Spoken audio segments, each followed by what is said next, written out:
Hello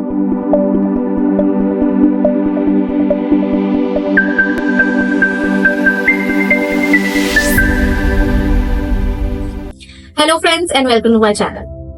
One question which mostly inventors from the computer science department or those who have done something using computer science programs, software codes or app development they have done, they usually ask me a question that can we patent this software program which we have created? Is it patentable?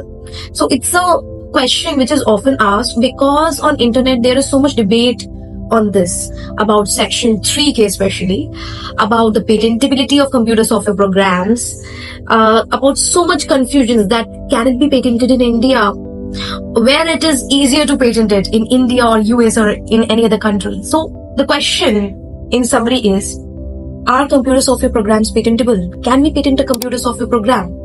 So by the end of this video, what I want is, you should be at least clear that computer software programs could be patented or not, and if they can be patented, what is to be taken care of? How can we decide that this particular invention of ours as an inventor, how can you decide that what I have done, can it be patented or is it not patentable, or what part of it is patentable, how to decide that it is patentable or not, and how to strategize on that. So let's dig deeper into it, which you can now compare with your invention sitting on that side, and then try to understand, try to make a decision that you should proceed ahead for the patenting of this process, or you should keep it as a trade secret, or you should take some other type of IP right, which is copyrights. So at the end of this video, you will be definitely able to decide on this.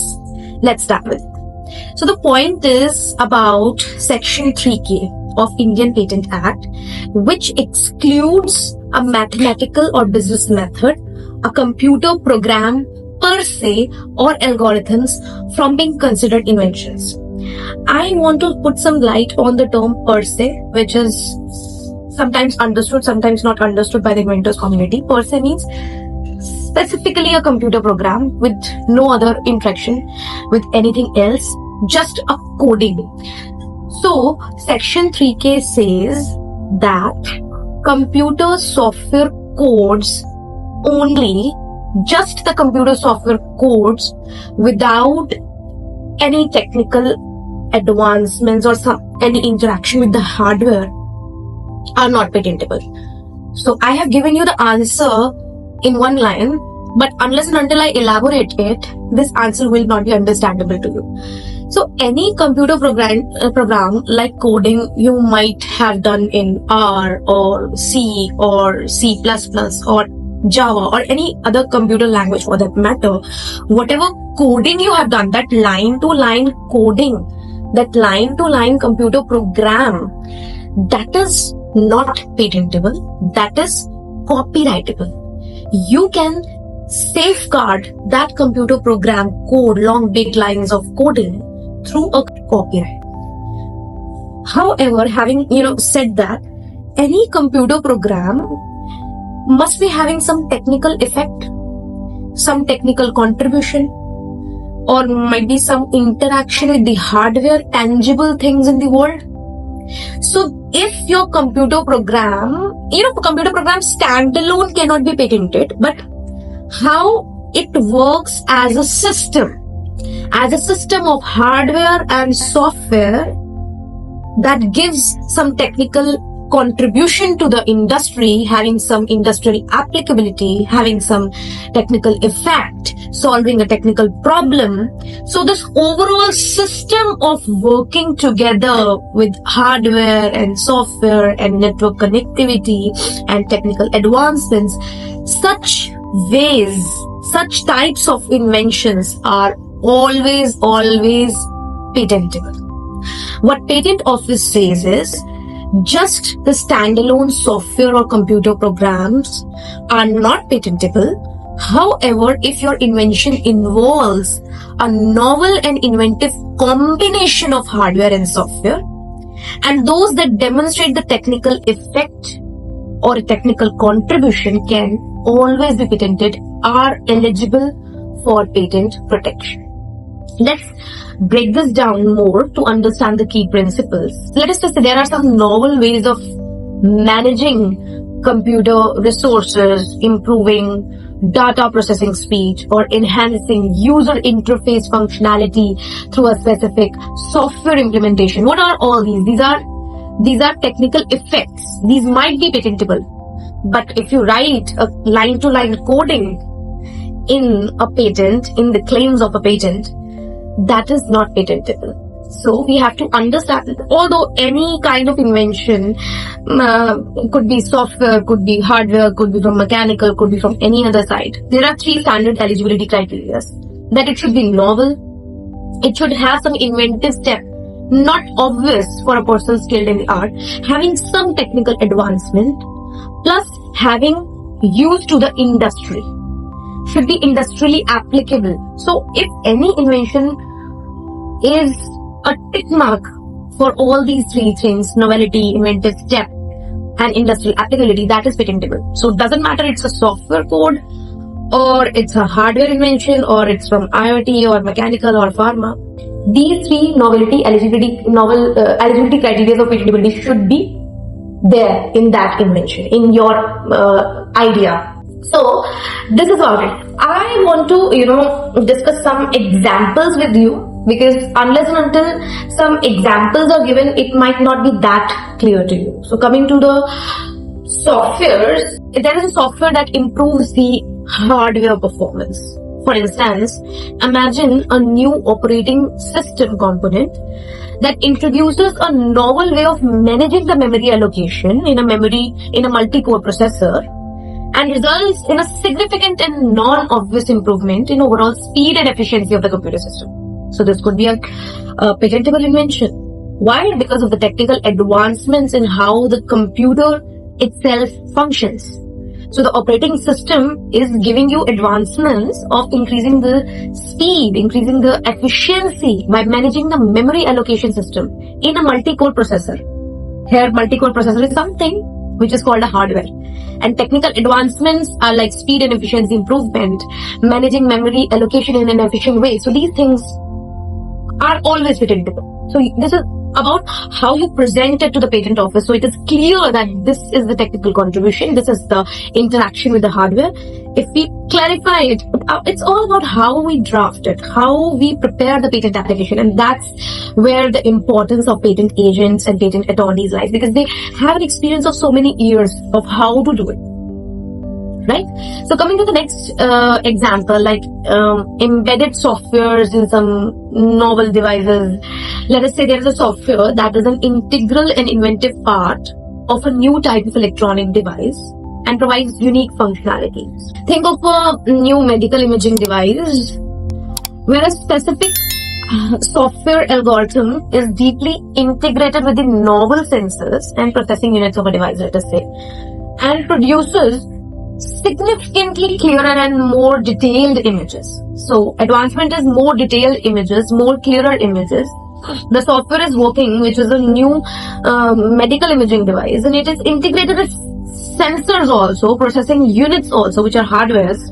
So where the inventive aspect lies is the unique combination and interaction of the hardware and the specifically designed software for that purpose.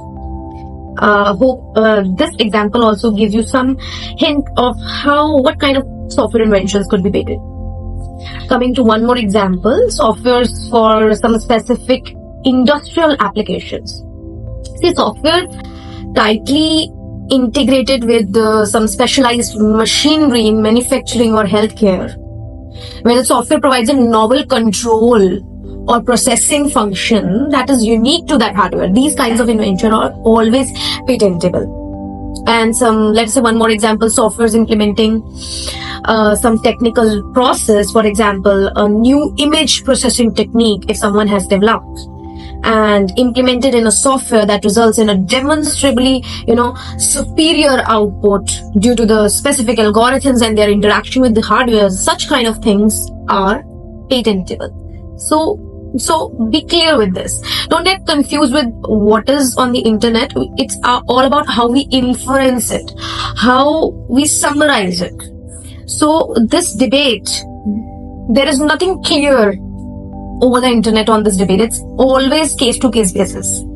Okay, so coming to one more example, let us say consider a new software based method for compressing video data that due to novel algorithm which the inventor has created, which is tightly integrated with the specific architecture of a video processing chip, which is the hardware here, achieves a significantly higher compression ratio. So we are increasing the compression ratio, which could be elaborated in terms of efficiency increase in terms of the in comparison to the prior arts. This is about the technical contribution, technical advancement. Integrating it with the video processing chip is the hardware involved, and so it provides a comparatively better video quality compared to the existing methods. So here the inventive aspect lies where? In the specific way the software interacts with the hardware and to achieve a tangible technical improvement in video compression, right? There's one phrase which you should always remember. Any software program which provides a tangible technical improvement is always patentable. Tangible means there should be some connectivity with the hardware, making a system so we can, realize it in the real world environment. It's not virtual. It is realizable in the industry, so it's tangible and it's a technical improvement. So it should be a tangible technical improvement. Such kind of software inventions are always patentable. And if it is simply a coding, line-to-line coding in any language for that matter, you just copyright it. Save that coding as a copyright and save that idea, that technical advancement, improvement, and how it interacts with the tangible systems in the industry as a patent. So crux lies there. Okay, so finally, now coming to summarization of what all we have discussed, the key considerations for software patentability in India is it should focus on technical contribution. Indian Patent Office looks for a demonstrable technical advancement or a solution to a technical problem. They don't look for the coding, they look for this, which should go beyond the mere implementation of that algorithm in software, right? And the second thing is hardware. So software related patent cases it is seen, it is checked, it is invigilated by the patent office that it should be very clear on how it is interacting with the novel hardware and improving its quality, how it is improving the hardware realizable in the industry. Always keep in mind, though patent drafting, claims drafting plays a major role here, because we are not claiming the algorithm, we are claiming the interconnection with the hardware and the technical advancement, but still the patent office focuses on the substance over the form of how claims are drafted. So they are going to see the substance, that what is the core of the invention, is it patentable matter or not patentable matter. So they are smart enough, though we could be smart enough. Fine. So as a patent agent, I will always say that focus on identifying the technical aspects of your software invention and how it provides a novel and non-obvious technical solution or interacts uniquely with the hardware. So a well-drafted patent application that clearly highlights this technical contribution will definitely overcome section 3K. And for case-to-case analysis, it is always recommended that you take some suggestions on your case from a registered patent agent or attorney near you or anywhere, so that you can make a clear decision on the patentability of your invention and minimize the future risk. Thank you so much, and hope you like the video.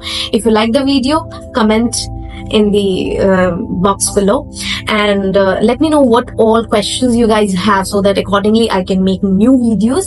Please like and subscribe and click the notification button if you want to keep yourself notified about the next upcoming videos, which I try to post as often as possible. Thank you so much.